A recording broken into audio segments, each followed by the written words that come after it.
The other day, I used the metaphor of a race that you're winning.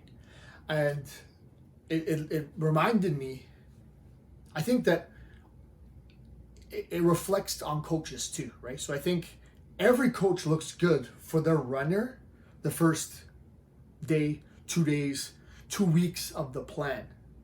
You give someone 21 days, 30 days, I think for the most part, you'll see that the results are pretty good.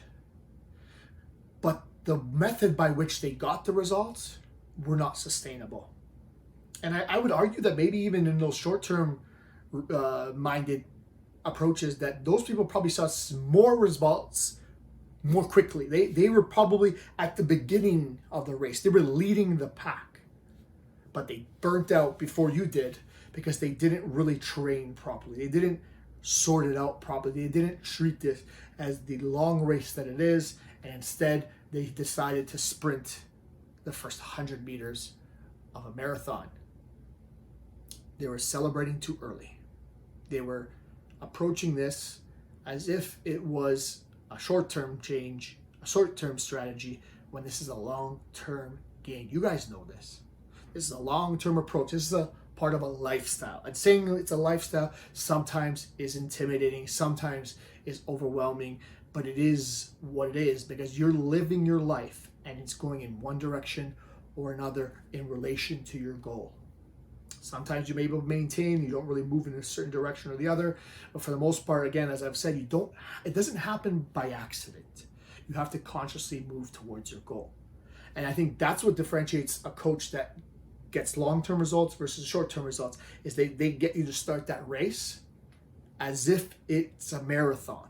They might allow you to sprint the first 500 meters, not sprint, probably jog or run, whatever. But they have already assured you this is a long-term plan, long-term goal. You might want to be ahead of the pack, and that helps to keep you motivated.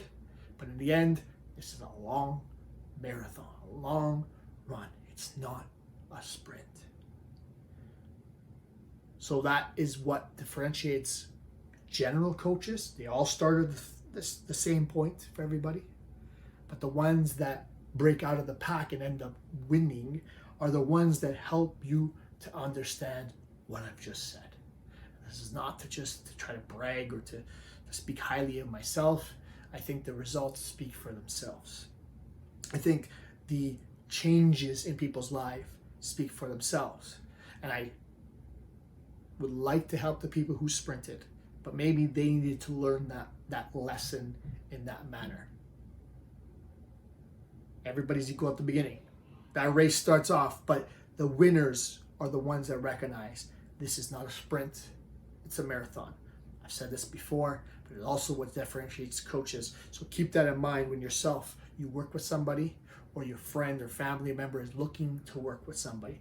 Look for the ones that are marathon coaches and not sprint coaches.